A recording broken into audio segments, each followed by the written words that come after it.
Well, good morning and welcome to the October version or session of Project HEAL Cybermentoring.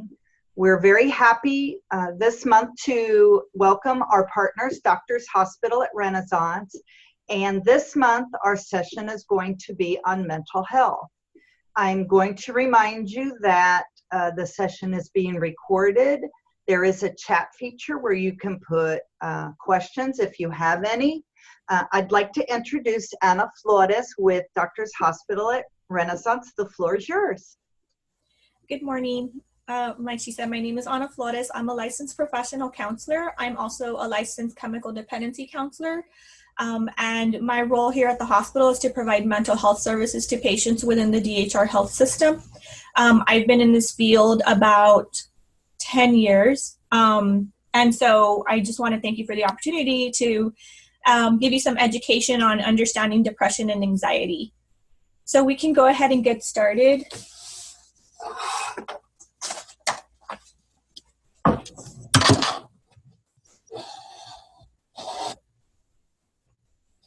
Okay, so today's topic is understanding depression and anxiety.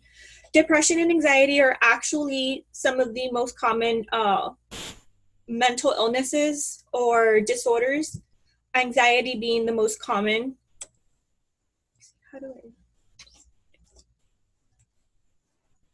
Hold on, okay, there we go. So some of the things we're going to learn about is what the signs and symptoms are. We're going to learn the difference between sadness and depression. And then we're also going to look at anxiety, the signs and symptoms, as well as what's the difference between anxiety and fear, treatment options for these illnesses, and how you can self-help, as well as breathing relaxation exercise. Okay. All right. So sometimes people think because I am sad, I must be depressed, or I'm not depressed because I don't feel sad. So they're two completely different things. So sadness is an emotion, depression is a disorder. And so sadness is a natural feeling. We all feel sad from time to time. Sometimes there's things going on in our lives. You might have failed a test, football team lost, your friend moved away. So there's a bunch of different situations that might cause you to feel sad, and that's completely normal. We all have these emotions, and it's actually very healthy to feel sad when something like that happens. It's a pretty natural response. Okay, so like I said earlier, there could be different situations that cause you to feel sad. So sometimes when you're depressed, you do feel sad. The difference is that when you're depressed, the sadness is almost for no reason. So feeling sad about your friend moving away versus feeling sad and not understanding why you feel sad, because there's no reason for you to feel sad. So that kind of falls more into the depressive symptom. Okay, so depression is more than just a feeling, more than just feeling sad and happy and disappointed. It's a strong mood that implies sadness, discouragement, despair, or hopelessness that lasts for weeks, months, or more. So it's kind of like a state that you're in that is really difficult for you to get out of, kind of no matter what you do. So your situations can improve and you still feel just really down. And depression is, like I said, not just about feeling sad. It's about other things as well, such as not having motivation to get up in the morning. Sometimes when people are depressed, you start seeing that they're just more disheveled. Their hygiene is not as good as it used to be. And the reason is because it's really difficult to do even the simplest tasks in your life. So even just brushing your teeth in the morning is very difficult. Getting out of bed, getting to school, doing your homework. So everything just becomes 10 times more difficult to complete. Also, you start having feelings of hopelessness, like things are just never going to get better. I'm going to feel this way forever. You might be oversleeping. You just kind of feel like as long as you're asleep, you're fine. And so people tend to fall into the habit of sleeping way more than they should. Or sometimes it's the opposite. You don't sleep at all. So either way, depression causes sleep disturbances, as well as appetite disturbances. So, not feeling an appetite to eat, or on the other hand, eating way too much. So it causes irregularities in your basic life activities. So depression, one of the things about depression is that when you're depressed, you start thinking a different way. So we call that distorted thinking, where because your emotions are so high, or it's being clouded by the depression, you see the world in a way that's not very accurate. And so you might start having thoughts like, things are never going to get better, everybody is against me, I fail at everything, I'm worthless. And you start having these negative thinking patterns that ultimately make your symptoms a lot worse. There's this therapy that's very popular. It's called cognitive behavioral therapy. And it's the idea that your thoughts influence your emotions, which influence your behavior, and vice versa. It could happen in any order in between that. And so when you're having these negative, distorted thoughts, it causes you to feel a negative feeling, usually sad, angry, jealous, whatever that negative feeling is. In return, you might isolate from others more, you may sleep more, you may be engaging in more negative behaviors that ultimately are going to make you more depressed. And so it's kind of like a snowball effect, and it all stems from that negative thinking. So it'll drain your motivation, your concentration, and your energy level.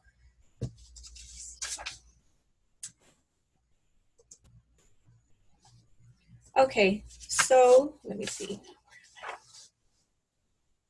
Alrighty. Okay, so one may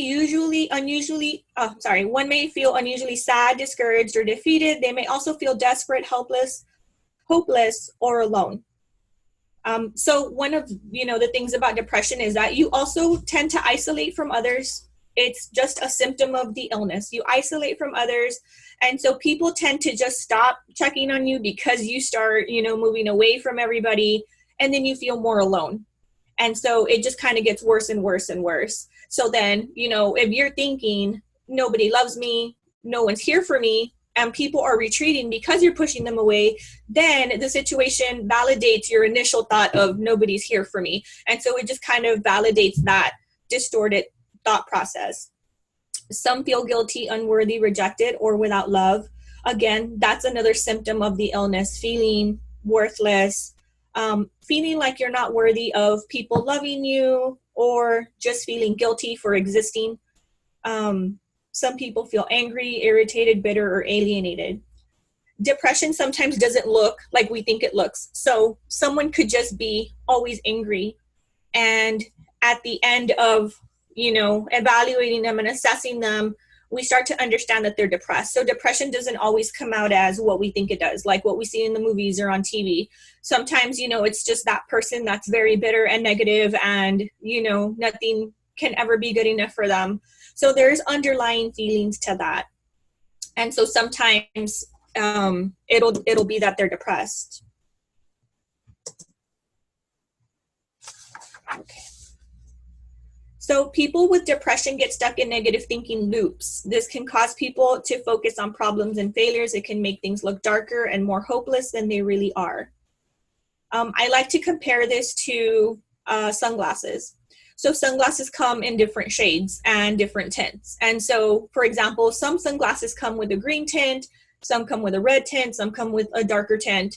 And so depending on what sunglasses you're wearing, you're going to see the world in a different, in different colors, in a different way, different sharpness. There's all these different factors into that. And so people with depression might be wearing red sunglasses, while everybody without depression may be wearing like green sunglasses. And so the people wearing the green sunglasses cannot understand what the people with red sunglasses are seeing, because they're seeing things in two different ways. And so when you start having these depressive symptoms, it's like putting on a pair of sunglasses that is going to make you see the world in a different way. And usually it's in a more negative way. A negative thinking can make a person believe that things will never get better, that problems are too big to solve, that nothing can fix the situation, or that nothing matters. Another symptom of depression is maybe not being able to make simple decisions. Just feeling that their feelings that they're feeling now are permanent, or that, you know, it's just too exhausting to tackle the problem. Also just feeling that nothing matters. So just being more despondent, not really caring too much about things you used to care about. So for example, if, you know, you used to be a top student, you cared about getting the best grades, and, you know, recently you've just felt like, you know what, it's okay. It doesn't matter if I fail. It doesn't matter if I get an F or a D or a C. And you start to notice, what's going on? I just feel like I'm losing interest in the things I really used to love. Or maybe, you know, you used to exercise a lot or write in your journal, and you just feel like you just don't have interest in that anymore. So that is another symptom of depression, feeling unmotivated with loss of energy.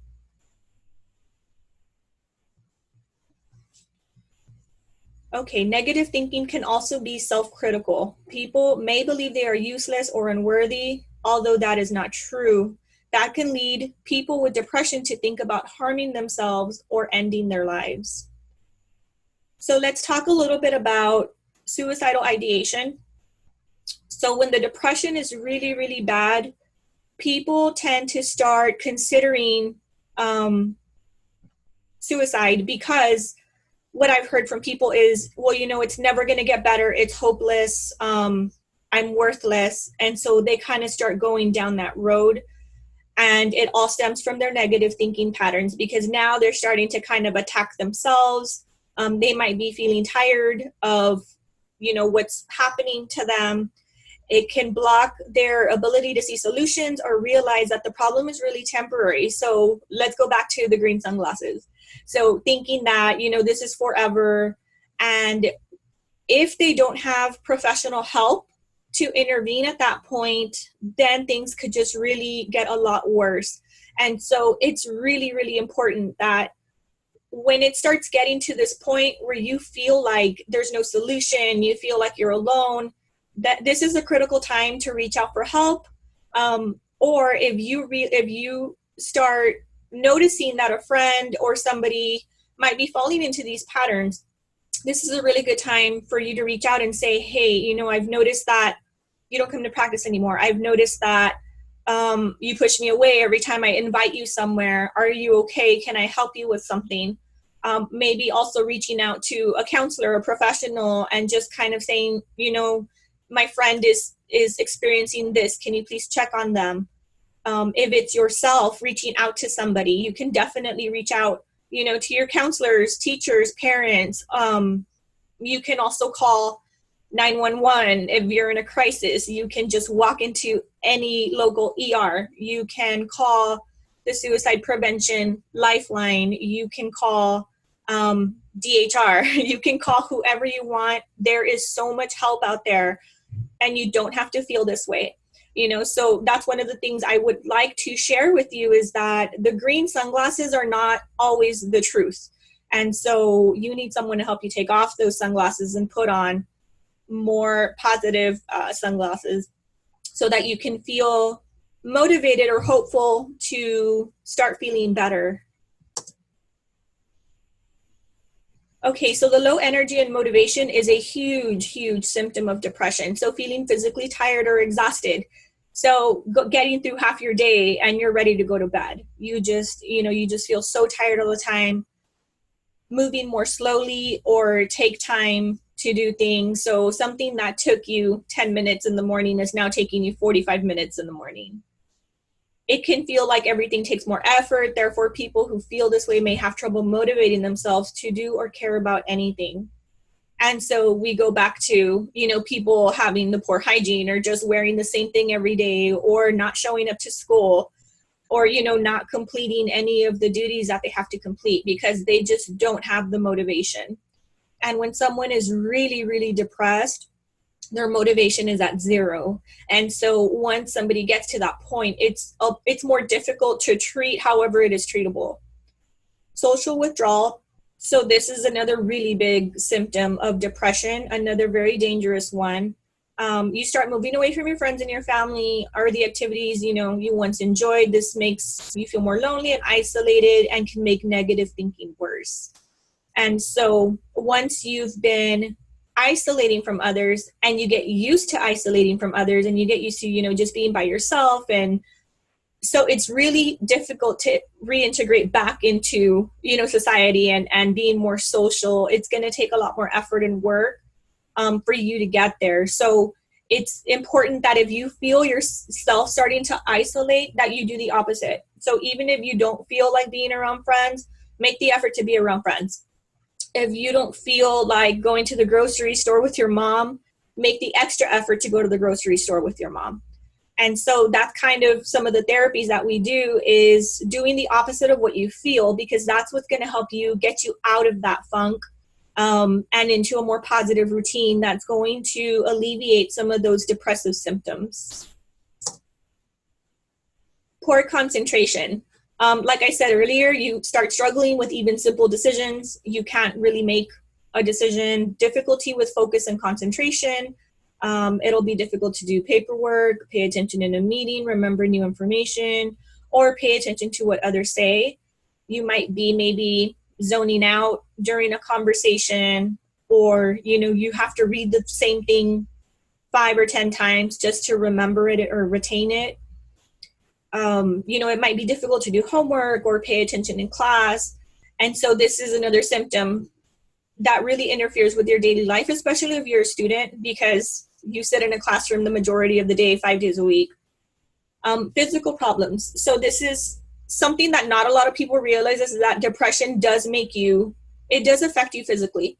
Stomach pains, loss of appetite, weight gain or loss, increase in headaches, problem sleeping or sleeping too much. Some other physical symptoms that are not on here are muscle aches, back pain, chest feeling tight, feeling like, you know, like you're sick, like something's wrong. And so because, and this goes back to what I said earlier, sometimes people say, well, I'm not sad, so I don't think I'm depressed. We just went over a whole bunch of different symptoms that are part of the depressive illness. And so, you know, people may not realize that they are depressed, that they're clinically depressed. They may just think, well, you know, I'm just going through a phase, or, you know, it's because this is happening. But in reality, they may be struggling with depression. So self-critical thinking is part of depression, and therefore some people may mistakenly think of themselves as a failure, a bad employee, a loser, or just a bad person. Okay, depression can affect how a person acts and thus can be misunderstood as a bad attitude.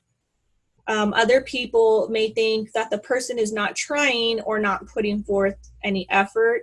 For example, a negative or irritable mood can make someone act more argumentative, unpleasant, or angry. That can make the person seem difficult to get along or have others keep their distance. That is a huge, I think, for me personally, I think that's a huge problem that we have in our society, is that we tend to only gravitate towards the more positive, fun-loving, energetic, you know, sort of people, and we tend to kind of cast, you know, these negative people to the side. And so that's something that I wish would change. And, you know, as students, that's something that you can start changing yourself, is when you see the person that's negative or irritable all the time, reaching out, you know, just saying good morning, or, you know, trying to befriend them, or just ask them if they're okay, if they need anything. One simple gesture can go a really long way. Because remember, people with depression already think that they're unloved. They already think that they're not worthy and that they're a burden to others. And so by somebody reaching out to them and saying, hey, how's your morning going? That kind of disrupts that thinking pattern, because then it's like, well, I must be loved by someone, or I must not be too much of a burden if people are asking me how I'm doing, or, you know, stuff like that. So it's important to try to make an effort for those people. Low motivation, low energy, difficulty concentrating, and thoughts of why bother can lead someone to skip work, school, or important obligations. Thus, some people may label the person as lazy. Okay, so depression sometimes comes with other illnesses. So people who self-harm, have eating disorders, problems with illegal drugs or alcohol, or who go through extreme mood swings may have unrecognized depression. They kind of go hand in hand. So someone who uses illegal drugs or alcohol, a high percentage of the time, it's self-medication. So they're feeling depressed or they're having these sort of symptoms, and they know that, you know, by taking some sort of pills or smoking or whatever drugs they choose to do is going to help them temporarily forget, alleviate the symptoms. However, the use of alcohol and drugs ultimately in the long run makes your depression a lot worse. And now you're adding other chemicals in the mix. So when you're depressed, there's a different chemistry going on in your brain already because of the depression. On top of that, you're adding other chemicals, other outside chemicals, and now things have just been made a lot worse. The self-harm as well, you know, depression and self-harm kind of go hand in hand. Eating disorders, or through extreme mood swings may have, okay, we already read that. Okay, so these problems may make feelings of worthlessness or emotional pain feel worse. And when depression is recognized and treated, it often also helps relieve the other problems too. When people start taking maybe antidepressants or they start therapy with a counselor or a psychologist, they start processing and exploring a lot of those inner thoughts and feelings that maybe they haven't before. And so within time, they start feeling a lot better. And then they start realizing that they no longer have to go to those self-harming behaviors where they're using drugs or not eating or over-exercising. And so sometimes by treating the depression, which is the root cause, everything else kind of resolves itself.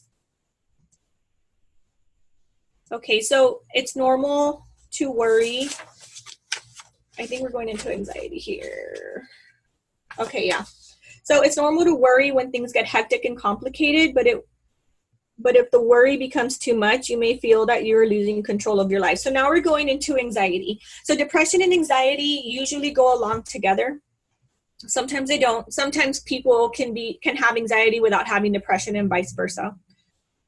So we're going to start learning, you know, the difference between normal anxiety and dysfunctional clinical anxiety that needs to be treated. If you spend a lot of time feeling worried or nervous or have trouble sleeping because of your anxiety, pay attention to your thoughts and feelings. They can be symptoms of an anxiety disorder. So again, we go back to your thinking patterns. Distorted thoughts, which are not rational thoughts, they're irrational. They will make your emotions a lot more severe than they need to be. So catastrophizing, which is thinking the worst in every situation, that is going to produce so much fear for you and so much anxiety, versus seeing things how they really are, thinking more rationally and feeling more calm in return. What is anxiety? Anxiety is a natural human reaction that involves the mind and the body working together. Anxiety is important because it helps us survive certain situations. Anxiety can act as an alarm system that is activated every time a person thinks they are in danger. So I like to classify anxiety as good anxiety and bad anxiety. So good anxiety is that little nervousness that you need right before a big game, or the little bit of nervousness or fear you need to study enough to make a good grade.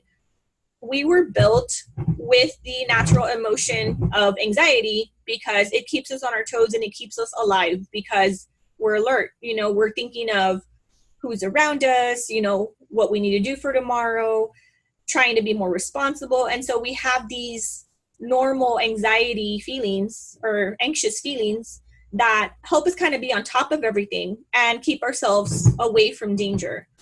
Now, the bad anxiety is the anxiety that gets in the way of your daily life, where you can't even get to school because you just feel so horrible, or anxiety that ultimately causes more problems for you versus then helping you solve problems. So at that point, it becomes a clinical, disorder where a professional has to step in and start helping you to alleviate some of those, symptoms of anxiety that might be just really interfering with your daily activities.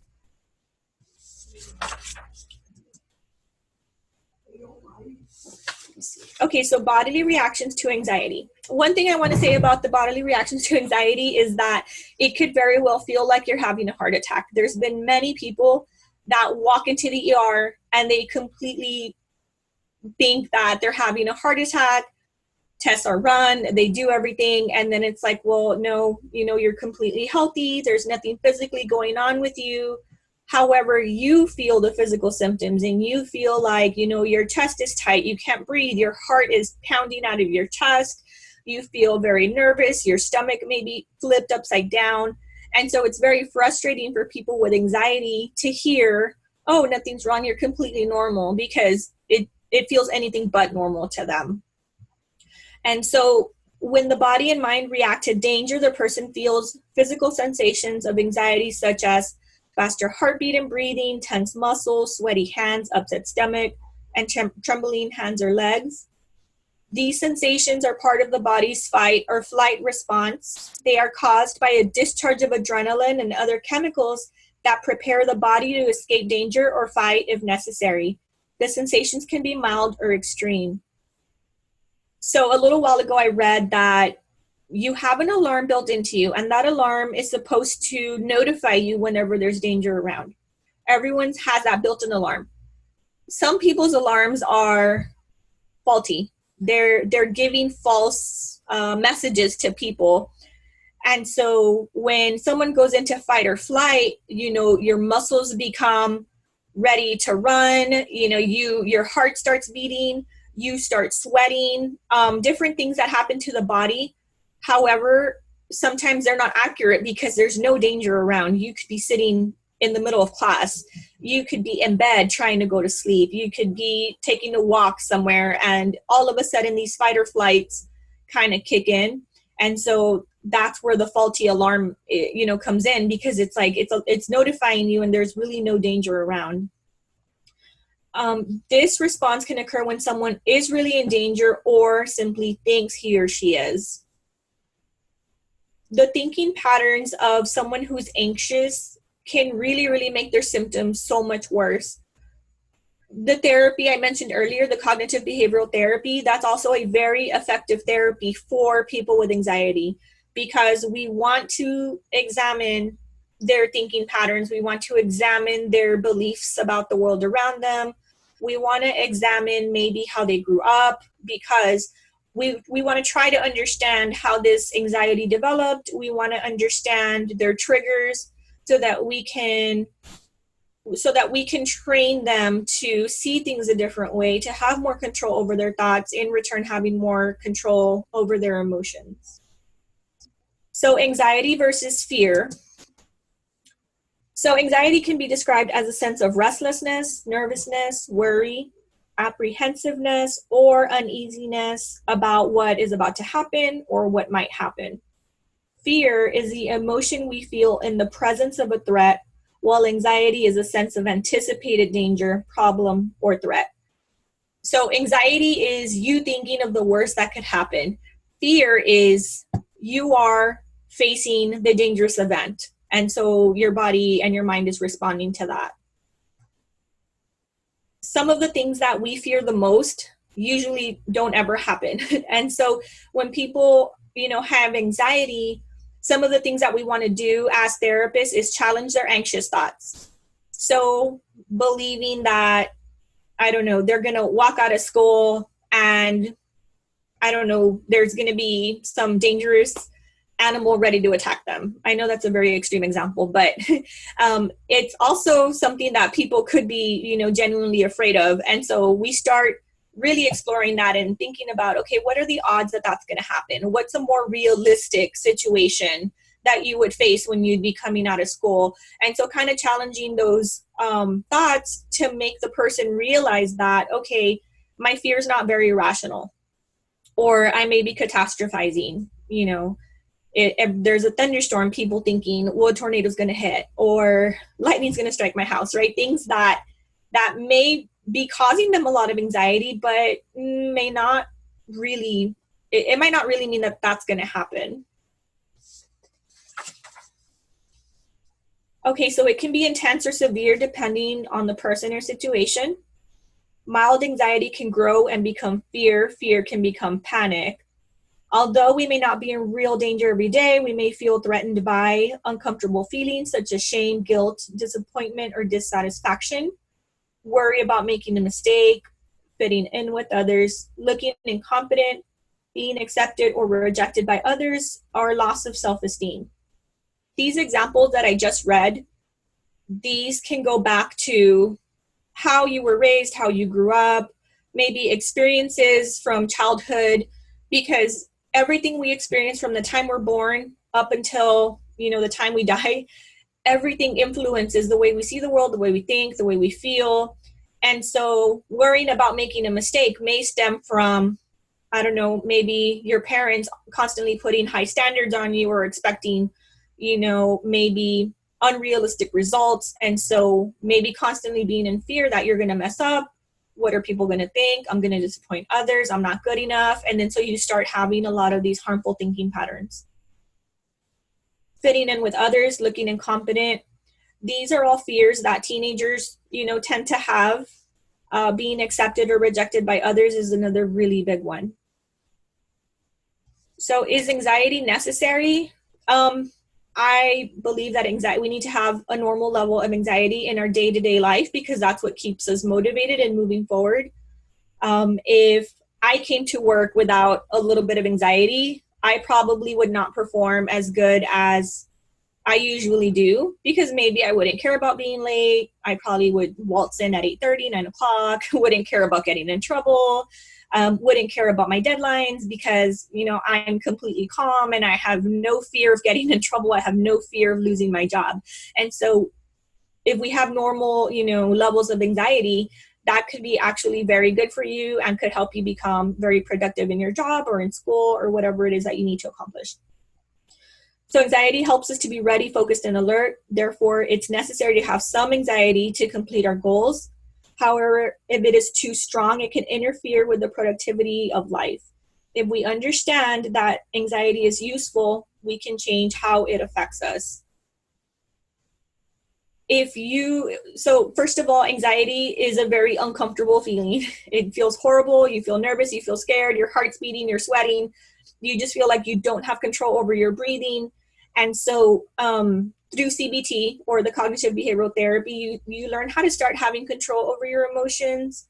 Also, the self-help that I'm going to go over in a minute, that is going to help you reduce some of those symptoms and bring your anxiety down to a more comfortable level. So when you can change your perspective about anxiety, you start feeling more in control of it.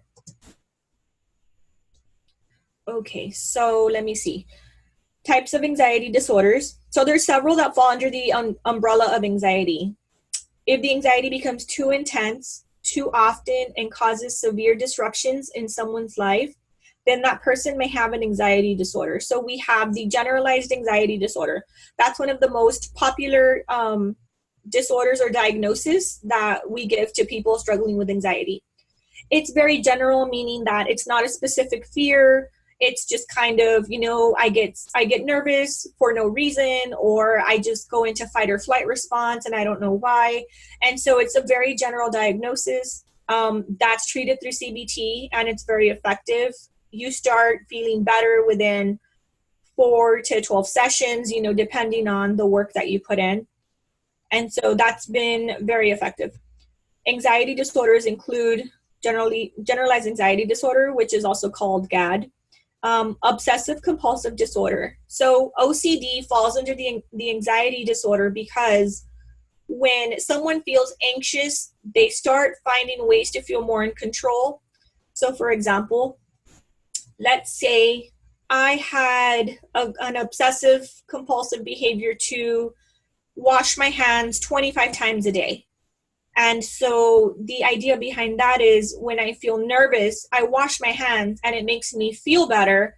Therefore, I know that every time I feel nervous throughout the day, I'm going to go and wash my hands. Or it could also be an irrational belief, such as, well, if I wash my hands 25 times every day, bad things won't happen. And so you start developing that idea that you have to complete this ritual on a daily basis so that your fears don't manifest. Phobias. So agoraphobia is having a fear of having a panic attack in public. So when people have agoraphobia, they tend to stay in their home, away from people, because they don't want to have a panic attack where everybody can see them. Social phobia is sort of similar, but not really. Social phobia means that you just don't want to be in crowds, you don't want to be around people. It could be a fear of germs. It could be a fear of, getting killed. It can be a fear of so many different things. So social phobias, panic disorder. So anxiety is less intense than a panic attack. So a panic attack is a very extreme reaction to anxiety. So you start hyperventilating. Sometimes people can pass out. They just might feel like, I need to go to the emergency room. I just, I don't feel good. And so sometimes people come into the emergency room for panic attacks as well. Post-traumatic stress disorder. So people that have PTSD have experienced a traumatic event. So it's not so much the traumatic event that they experienced, it's their perception of the traumatic event. If you've ever heard anybody have PTSD because, I don't know, they had a fender bender, right? And so let's say person A had the fender bender and they're completely distraught. They just feel like, this was just so horrible and now I'm scared to get behind the wheel and I can't do the things I used to do. And so for them, this fender bender, they perceived it as catastrophic, versus person B, who's been in a fender bender and thought nothing of it and got his car fixed and moved on with his life, can say, well, I don't know why that person's so distressed. It was only a fender bender, but it doesn't have to do with the fender bender. It has to do with their perception of it. And so it's really difficult sometimes to understand why people have PTSD over a certain situation, because maybe to other people it didn't seem that bad or it wasn't that bad of an event. However, that person perceived it a certain way. And so when someone has PTSD, there's several therapies that can help with that. But ultimately, we want to try to change the way they see the situation, the way they respond to it, maybe have them rewrite their story and start looking at it in a different way so that they don't have that traumatic stress. A person with anxiety disorder cannot simply stop thinking negatively. They will need the support of their friends and family and also medical treatment or mental health counseling. So some things to not say to people with anxiety is, oh, just be happy, just be more positive, just don't think that way, because those things, it's really difficult to stop feeling anxious. People with panic attacks and severe anxiety disorder don't wish to feel that way. It's not something that they're choosing to feel on a daily basis. If anything, they don't want to feel that way. So when people say, just be positive, it ultimately does nothing for the person, because I'm pretty sure that's something they've already attempted and probably hasn't worked. If anything, just reach out to the person, let them know, you can talk to me, I will listen. I don't know what to say, but I'm here. Or, if you need help, let me know. Try not to say things like that, because it really doesn't help the situation. I know people tend to say those things because they really don't know what else to say and they're trying to be nice, but the best thing you can do is just kind of be besides the person and let them know, you know what, I'm here if you need anything. Or if you need to talk, I'm here. We're going to go into mental health treatment. So, okay. So depression and anxiety can improve with the right attention sometimes, or more easily than a person thinks. If left untreated, things can go wrong or get worse. That's why depressed or anxious people should not wait to see if it will go away on its own. Think of an infection. If you have a cut and it starts getting infected, you're probably not going to wait until your finger falls off, right? You're going to get some antibiotic, you're going to flush it out, you're going to do whatever you need to do to take care of that wound. It's the same thing with mental health. If you're starting to have some of these symptoms, don't let it get to the point where you're isolating or you're having suicidal thoughts, or, you know, it completely disrupted your life. You want to reach out as soon as you start noticing something different about yourself. Okay, the right help can mean doing two important things. So get a medical evaluation. So you can go to your family doctor, and they can give you, they can check labs, you know, they can see if there's any medical condition for feeling the way you feel. Sometimes dehydration will make you feel, you know, will make your mood feel low. Maybe eating things that are really bad for you, eating fried stuff, a lot of sugar, you know, eating things that aren't very healthy for you can also make you have anxiety or a very low mood, low energy, and tiredness. So having depression could be mistaken if maybe you're just not eating right, you're not having a good sleeping pattern, and maybe you're not really exercising. Okay, so you can talk to your PCP. If you go to your family doctor and let them know, I've been feeling this way, be completely honest about your symptoms. Family doctors can usually prescribe a general antidepressant. Psychiatrists are specialists of medical treatment or mental health disorders. I always recommend that you go to a psychiatrist because they specialize in that field, and they may have, or they do have a wider knowledge of medications that could be right for you, where PCPs tend to stick to the more general antidepressants, and may not be the right one for you. How do you go back? Sorry, I made a mistake there. Okay. Okay, you may be prescribed an antidepressant for major depressive episodes or an anti-anxiety for extreme panic episodes. Okay, one myth about psychiatric medication. People say, well, I don't want an antidepressant because I don't want to depend on it. So one thing I'm going to say is antidepressants are non-addictive medications. So they're not going to cause you to have a physical dependence on it. It will help you. Yes, you will have to take it so that you can feel better, but eventually you might be able to come off that medication and live, you know, be back at your normal functioning level without having to take medication. So it helps you recover. It's like taking an antibiotic. You have to take it for a while. Yes, your body depends on it to get better. However, as soon as your body feels better, you're able to get off of that antibiotic. So let me see. They act like a plug in a bucket with a leak. So it kind of temporarily patches it, and you have to go to therapy to kind of do both, and it's way more effective that way. There are some side effects. One thing about medication is that you are going to feel the negative side effects before you start feeling the positive. So people tend to start taking an antidepressant and then saying, you know what, it's not working. I don't like how it feels. And then they get off and not giving the medication to run its course. People don't start seeing positive effects till about 4 to 6 weeks in. And so the first thing they feel is the negative, and they just feel like this isn't for me.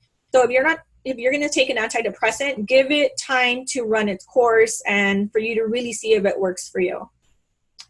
So they should only be taken temporarily, and they can also treat anxiety disorders. Let me see how much time I have. Okay, I'm going to have to move a little faster through here. So talk to a mental health therapist. So talk therapy, also the cognitive behavioral therapy. If you go to a counselor, they're going to give you an evaluation, come up with a treatment plan, and ultimately help you feel better. Help you to maybe put things into perspective, have more positive thinking patterns, have you vent your emotions and your thoughts. That's very helpful. Okay, overcoming depression or anxiety could include mental health counseling, medication, or both. So research shows that when you have a combination of both, you have a way higher chance of recovering and not relapsing. They can also teach you positive coping skills or relaxation skills. So the talk therapy with a counselor, you can express yourself, learn new skills, and also receive psychoeducation. So help you better understand what's going on, help you understand anxiety and depression. So here are some things that you can do to kind of help you manage some of those symptoms. Strong, healthy relationships can help prevent or relieve depression. So that's completely opposite from isolating. You don't want to isolate. You want to try to continue maintaining or building relationships. So maybe have conversations with others and, you know, have them talk about how they feel, try to relate with people, support other people's strengths, respond to conflict calmly and assertively, refrain from blaming others. So being with people we love and care for gives us a chance to laugh, touch, talk about our distress. Doing this leads our bodies to release good hormones such as oxytocin, which helps relieve stress. And expanding social networks may include participating in activities, organizations that may offer an opportunity to meet others with similar interests. Okay, so regular physical activities such as swimming, walking, playing a game of soccer, muscle strengthening, lifting weights, those can all help you relieve your depression and anxiety. So exercise does something amazing. So exercise will do the same to the brain that an antidepressant does. And so if you can get into the routine of exercising, you may not have to turn to antidepressants. So motivate yourself to exercise or do something physical. It's not really, it doesn't mean you have to join a gym or do anything like that. It could just mean, you know, taking a jog around the block or getting some fresh air. Exercise 5 days a week for 45 minutes to an hour. It could be swimming, it could be basketball, it could be anything that you enjoy. So one of the most important things, or one of the biggest triggers to stress, anxiety, depression is irregular sleep pattern. So when you're not sleeping, when you're staying up at night and sleeping during the day, when you're waking up and going back to sleep and waking up again several times throughout the night, that could really, really contribute to you feeling a lot worse. So building a healthy routine is important. You know, trying to go to sleep every day at the same time, waking up at the same time, or maybe even taking like some sort of maybe over-the-counter sleep aid that's right for you, that can kind of help you stay asleep, because that's where your body and mind repair. And so sleep is really, really important. Okay, spiritual or religious beliefs. If you have a higher power that you look up to, if you like to do yoga, if you like to meditate, if there's anything that could help you get in tune with yourself and the world around you, that's also very effective. It helps you find greater meaning. You feel purposeful. It provides opportunities from support from others who may have similar beliefs. So if you go to a yoga class, if you find a group of friends that really also like to meditate or pray, or whatever it may be, that could be very helpful.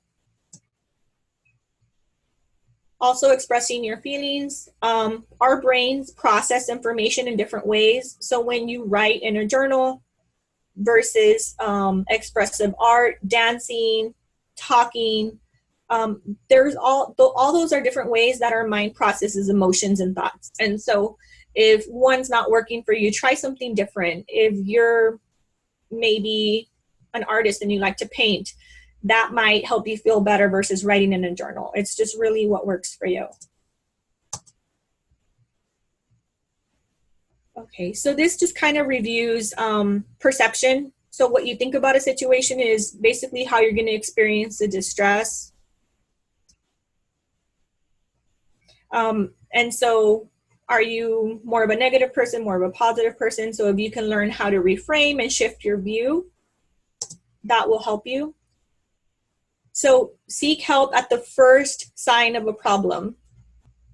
So attend regular therapy sessions. Even when you start feeling better, don't stop taking medication after you start feeling better without a doctor. Ask for help when you need it. Don't assume symptoms will just go away or on their own. Don't assume you are weak or not in control of yourself. You can do it. So if you're taking antidepressants, you're going to start feeling better. That's because the medication is working. So don't stop taking the medication at that point without a doctor. So these are some important numbers that you can write down. So we do have the behavioral hospital at Renaissance. This is a 24-hour crisis evaluation. You can walk into their hospital at any time, 24 hours a day, 7 days a week. That is the phone number you can call. You don't need an appointment. You can come in as a walk-in, and you will get evaluation at any time. There's also Tropical Texas Behavioral Health Crisis Hotline. They will meet you where you're at to go do an assessment and find you the help that you need. We have the Veterans Crisis Line, and then we have the Suicide Prevention Lifeline. That's a really important one that I think everybody should know. And then we have the LGBTQ Crisis Hotline. So these are some pretty good numbers that you should write down so that you can have access to in case of a crisis. Okay, and these are the resources that helped gather this information. And I think we're ready for questions. And I want to thank you for your presentation. Since it's Mental Illness Awareness Week, it was very important that we have this session with you. It was interesting to find the difference between sadness versus depression and anxiety versus fear. I do think that had we had students, which all the schools had said that they needed to wait for the recording, we would have a ton of questions. But I am going to ask any students watching the recording of this, and you have questions, to please refer them to me, and I'll make sure that Anna gets them and that we get answers for you. And I want to thank you for making the presentation today on mental health. Did you have anything you wanted to add? I just want to add that, you can reach us at any time. Earlier, I mentioned ways that you can get help. It could be just walking into our emergency room, walking into our behavioral hospital. You can also call DHR, and the operator will get you to who you need to talk to. I don't have a problem with my information being posted or shared with the students. Okay. I will leave a business card, and then that way, they'll have my email, my information. If anybody wants to reach out personally, that's fine with me. That would be great. Thank you. I appreciate it. Thank you. Thank you. And I want to thank Doctors Hospital at Renaissance. They're a great partner to Project HEAL. I know that the students value everything. I know you're giving up time that you could be working with patients to talk to the students, and we really appreciate all of everything that you do for our partnership. Thank you. It was my pleasure. Thank you very much. Bye. You guys have a good day. Bye. You too. Bye. Bye.